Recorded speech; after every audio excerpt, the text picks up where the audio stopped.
Buenos días, buenas tardes, buenas noches. Mi nombre es Germán Herrera y en la clase de hoy lo que les propongo ver es demanda y oferta agregada, el mercado de bienes y los diferentes tipos de desocupación. Estos temas lo vamos a analizar de manera introductoria. Comencemos con la oferta agregada. La oferta agregada va a ser la cantidad de bienes y servicios que produce un país durante un lapso de tiempo. Y este nivel de bienes y servicios producidos por un país va a depender principalmente del nivel de precios. Pensemos en una oferta que tiene las características similares a las que veíamos en microeconomía. Aumenta en precios, aumenta la cantidad ofrecida a los empresarios. Eso quiere decir que estamos en presencia de una curva que tiene una pendiente positiva. Entonces, como veíamos, la producción de bienes y servicios ya no depende de un precio en particular, sino que depende del nivel general de los precios que ocurren en esta economía. Entonces, a precios más elevados, como decíamos, mayores incentivos para que los empresarios ofrezcan mayor cantidad de bienes y servicios. Y lo contrario, ante una disminución en precios, lo que los empresarios tienen es un incentivo para disminuir su producción y por lo tanto la cantidad ofrecida. Esto, en términos similares a lo que veíamos en microeconomía, lo que supone es que la tecnología que utilizan los empresarios, la cantidad de factores productivos y las condiciones de mercado permanecen constantes. La disponibilidad de factores productivos que permanezca constante, lo que me está reflejando es la existencia de escasez. Las condiciones de mercado ahora lo que me van a mostrar es qué expectativas tiene el empresario que sucedan, no con lo que ocurre actualmente con los precios, sino en el futuro. Analicemos el siguiente caso. Tenemos un país en el cual hay elecciones. Generalmente, si estamos en un país latinoamericano, lo que sucede es que los gobiernos aumentan la demanda de bienes y servicios. Si aumenta la demanda de bienes y servicios, entonces los empresarios van a dar una respuesta ante ese aumento en la demanda. Un aumento en la demanda se va a reflejar en términos generales en un aumento en precios. Los empresarios van a hacerse una expectativa en base a si esto va a continuar en el futuro o si va a ser algo circunstancial. Entonces, el empresario, ante este aumento de demanda por parte del gobierno que desea mantenerse en el poder, ganar las elecciones, por lo tanto aumentar su gasto público, los empresarios van a ver si esto es sostenible en el tiempo o no. Si los empresarios esperan que esta demanda sea sostenible en el tiempo, entonces ellos van a dar una respuesta productiva del tipo estructural. Por ejemplo, van a aumentar el tamaño de su fábrica. Si fuese una bodega, lo que van a hacer es aumentar el tamaño de la bodega, aumentar la capacidad de producción en litros que tiene esta empresa. Pero en cambio, si lo que ellos esperan es que este aumento en precios que proviene de un aumento de la demanda del tipo coyuntural, la respuesta que ellos van a dar va a ser de la misma manera, coyuntural. Por ejemplo, si es un empresario bodeguero, lo que puede hacer es contratar más personal temporario para dar respuesta a este aumento de la demanda, que es, como les decíamos, circunstancial, coyuntural y no sostenible en el tiempo. Un aumento de la demanda estructural podría ser aquel, por ejemplo, que se refleja: Argentina firma un convenio que le permite ingresar a otros mercados, ¿sí? Un tratado de libre comercio, por ejemplo, con China. Entonces los empresarios saben que esto no es circunstancial, que este tratado de libre comercio va a perdurar en el tiempo, lo que quiere decir que vamos a poder venderle durante muchos años los productos y servicios que nos demande el país asiático.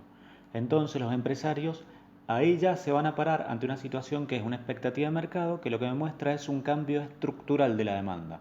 Por lo tanto, la respuesta que ellos pueden darle también va a ser estructural. ¿Qué utilizan los empresarios para producir o prestar servicios y para dar respuesta a esta demanda coyuntural o estructural? Lo que utilizan es, ustedes ya lo sabrán, mano de obra, capital, tecnología e insumos, y la variación de alguno de estos hará aumentar o disminuir la producción. Nos vamos a centrar en uno de estos, que es la mano de obra, el mercado laboral. porque en este modelo de oferta y demanda agregada es clave qué se piensa del comportamiento del mercado laboral. Estas diferencias que vamos a ver entre un mercado laboral clásico y uno keynesiano surgen a partir de la concepción y el análisis que hacen este tipo de economistas. Los clásicos lo que habían vivido era un mundo que crecía, aumentaba la demanda agregada, aumentaba la oferta agregada, la disponibilidad de bienes y servicios, y ellos no habían vivenciado grandes crisis económicas. Entonces ellos decían que el mercado laboral tenía que ser completamente flexible, que no tenía rigideces y que esto llevaba a que circunstancial exceso de oferta o exceso de demanda se iban a ajustar rápidamente a través de cambios en los niveles de salarios reales. Los keynesianos lo que empiezan a ver y que se empieza a vivenciar a partir de la Gran Depresión es que durante largos periodos de tiempo la demanda agregada no crece, sino que empieza a disminuir. La disminución en la demanda agregada lo que va a repercutir es en la oferta agregada. Empieza a haber empresarios que no pueden vender su producción de bienes y servicios. Por lo tanto, si no pueden vender su producción de bienes y servicios, lo que van a hacer es dejar de contratar, por ejemplo, un factor productivo que en este caso es la mano de obra.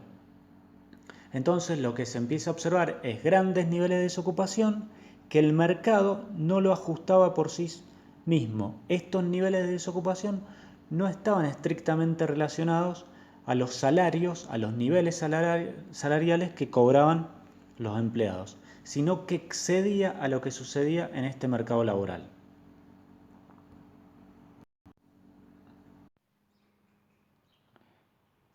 Esas dos visiones existentes de la economía, la clásica y la keynesiana, a lo que van a llevar es, a lo largo del tiempo, a justificar o no la intervención del gobierno en ella, de qué manera hacerlo y cuándo. Sigamos viendo lo que es mercado laboral, pero ahora metámonos un poquito más en diferentes tipos de desocupación. Vamos a analizar 4 que son las que creemos que nos muestran todas las diferentes formas que existen de ella. La friccional, la cíclica, la estacional y la estructural. Fíjense que hemos puesto 2 en amarillos, una en verde y una en rojo. La friccional era el desempleo típico, que podemos decir clásico. Pensemos de la siguiente manera: una persona tiene un trabajo y decide voluntariamente cambiar hacia otro trabajo.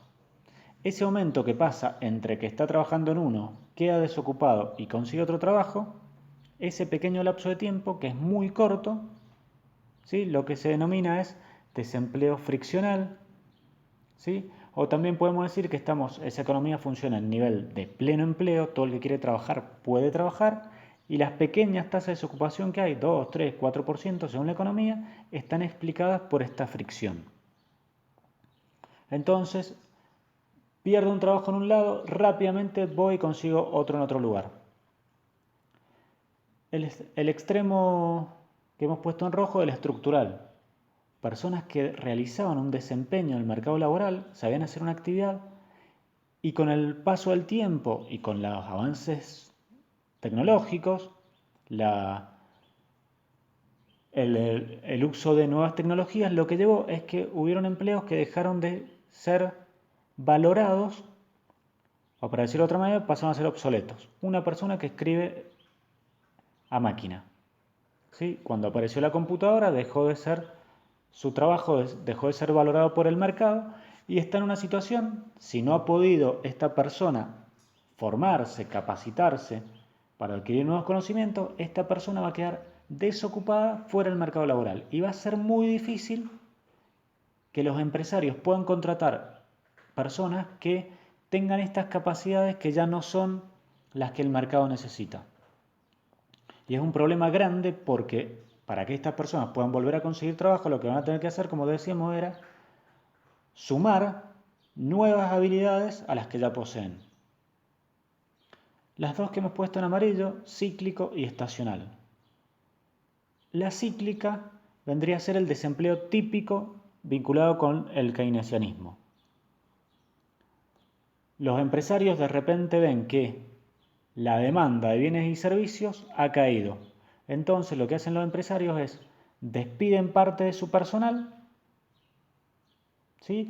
¿Por qué? Porque no pueden vender todo lo que querrían. Entonces se genera un conjunto de personas que están desocupadas y que no consiguen trabajo, no porque no tengan las habilidades necesarias, no porque no están dispuestas a trabajar, sino que no consiguen trabajo porque existen bajos niveles de demanda de bienes y servicios que hacen que los empresarios no estén dispuestos a aumentar su producción. Este desempleo cíclico en algunos lugares permanece durante mucho tiempo, porque la economía no tiene la flexibilidad necesaria, pensamiento clásico, para poder ajustarse rápidamente. Cuando las economías son poco flexibles, entonces, desde alguna escuela de pensamiento, la keynesiana una, la neokeynesiana, lo que se dice es, acá tiene que intervenir el Estado. El gobierno tiene que aumentar la demanda de bienes y servicios. Este aumento de la demanda de bienes y servicios lo que va a hacer es que la rueda vuelva a girar, o sea, le impulsa, aumenta la demanda, los empresarios ven que los bienes y servicios que ellos producen, ahora hay alguien que los quiere comprar, el gobierno. Entonces los empresarios empiezan a tener incentivos para contratar mayor mano de obra y empieza a disminuir este desempleo cíclico. A medida que las personas tienen trabajo, más cantidad de gente tiene trabajo, entonces lo que hacen ellos es se suman a consumir bienes y servicios. Por lo tanto, se genera un círculo virtuoso que hace que el rol que había tenido el gobierno inicialmente de impulsar la economía ahora ya no está tan justificado cuando esta rueda que les decía se empieza a mover. Y ahí es cuando el pensamiento actual de muchos economistas es el momento en que el gobierno se retira de la economía como impulsor de la demanda.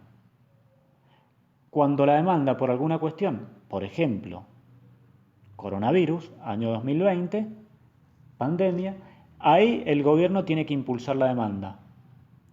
Y ahí tiene que intervenir.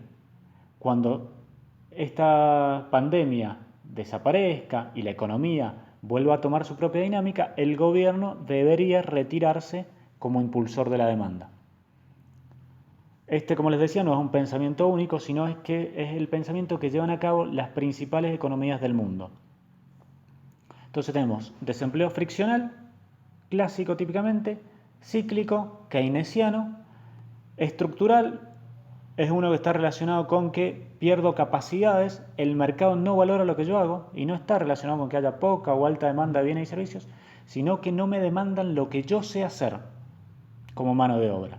Y el otro desempleo que es típico de algunas actividades, el estacional, por ejemplo, si estamos analizando turismo, en algunos países o en algunos destinos turísticos que se basan, por ejemplo, en la nieve o en el sol y playa, supongamos que es temporada invernal, ¿sí? Y hay un centro de esquí, entonces va a haber una demanda de mayor cantidad de gente para que trabaje en el centro de esquí.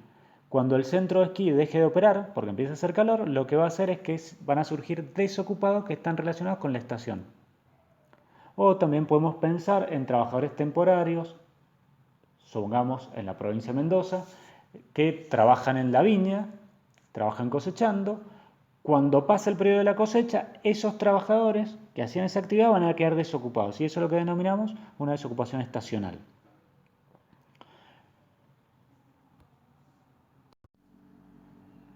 Hasta ahora analizamos brevemente qué era la oferta agregada, cómo participaban los empresarios de ella, qué eran las expectativas de mercado, qué era una respuesta coyuntural o estructural.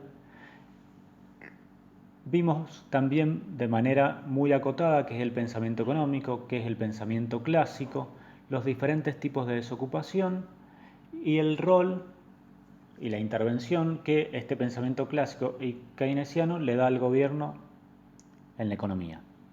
Vemos ahora también qué es la demanda agregada, para completar esto que es el mercado de bienes y servicios.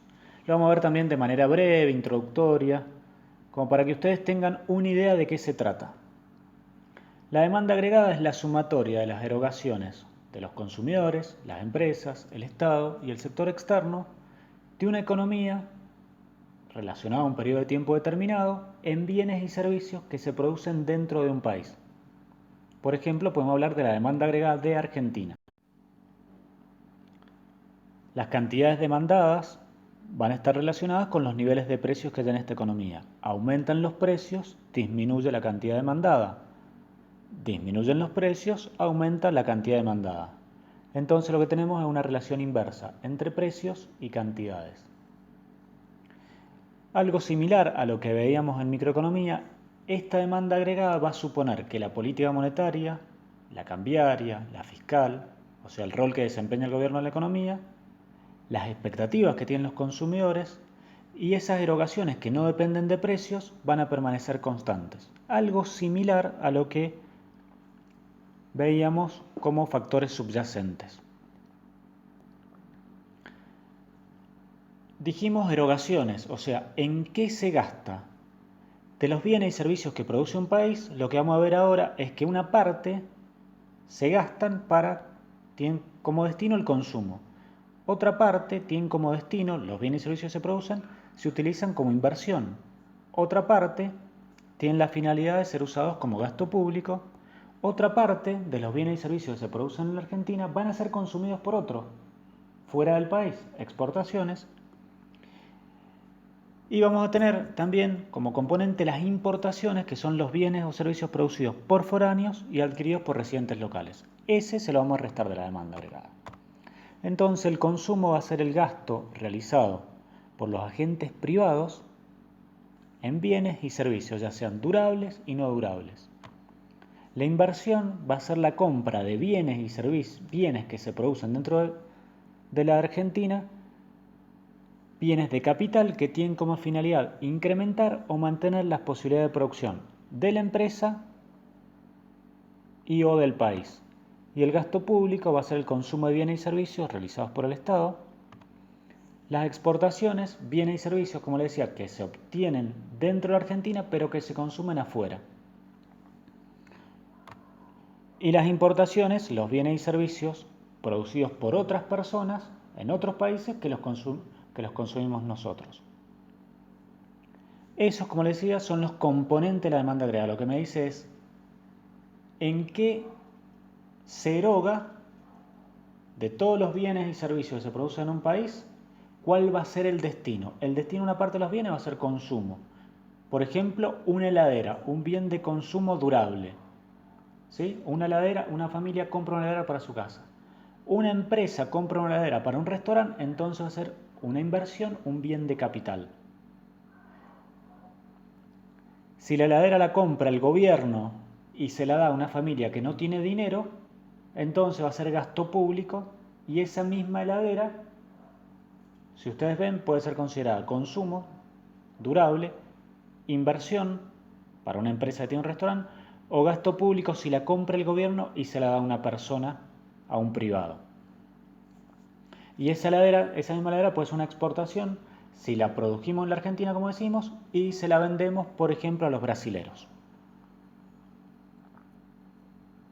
Les muestro la fórmula rápidamente.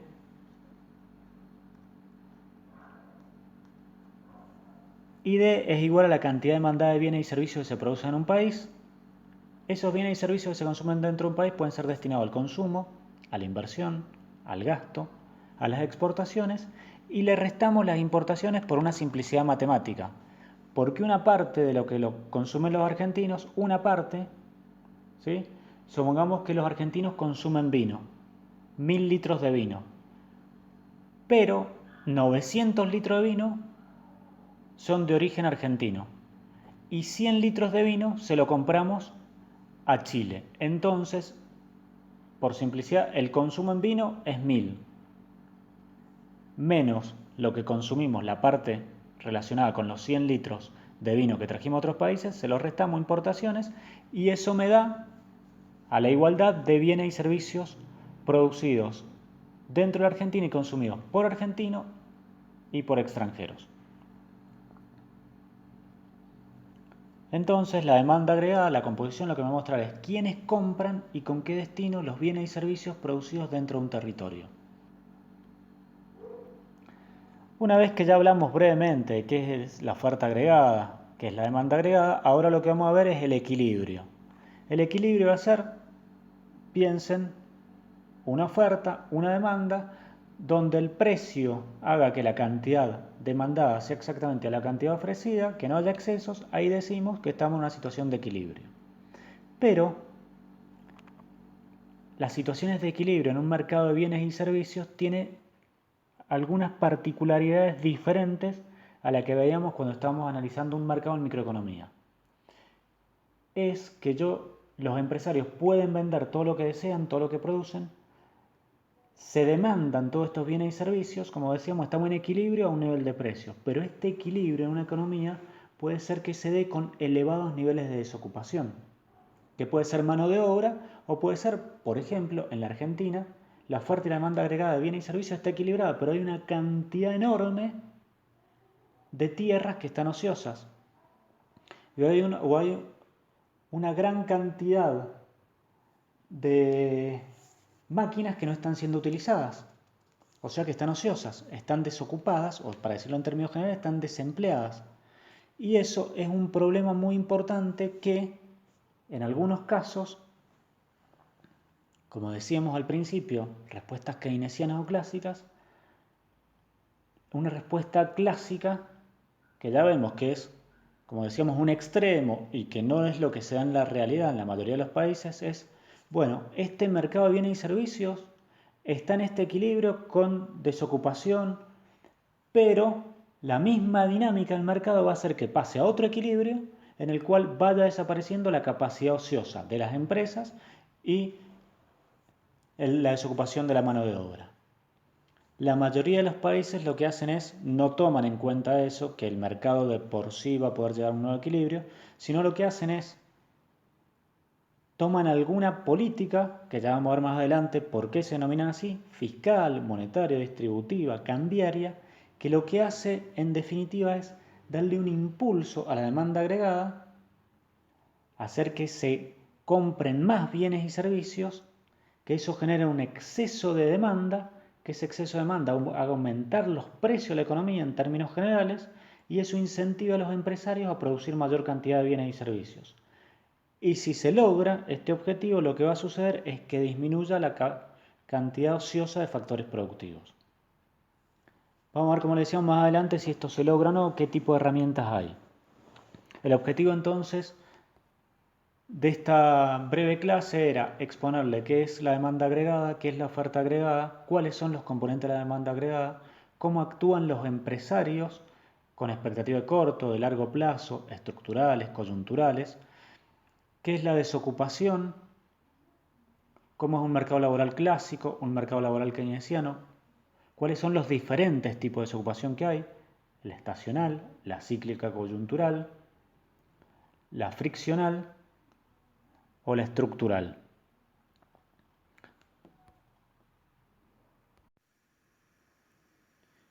Habiendo visto los mencionados temas de manera introductoria y breve, me despido de ustedes.